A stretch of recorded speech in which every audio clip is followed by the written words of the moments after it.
সূরা আর রহমান আয়াত নং 23। বিসমিল্লাহির রহমানির রহিম।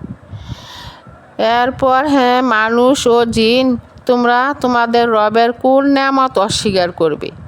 সমুদ্রে বিচরণশীল পাহাড়সমূহ জাহাজসমূহ তো তারই। এরপর তোমরা তোমাদের রবের কোন নেয়ামত অস্বীকার করবে? অর্থাৎ নাম ও বিষয়বস্তু। সূরাটির প্রথম শব্দ থেকে এর নাম গ্রহণ করা হয়েছে। এই সূরার শুরু থেকে শেষ পর্যন্ত অত্যন্ত হৃদয়গ্রাহী ভাষায় আল্লাহ তাআলার কুদরত, রহমত ও অনুগ্রহের বিবরণ দেওয়া হয়েছে।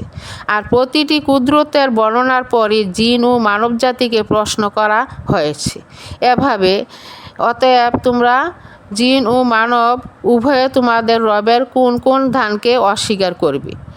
তাই সূরাটি আর রহমান নামের সাথে এর বিষয়বস্তুর গভীর সম্পর্ক দেখা যায়।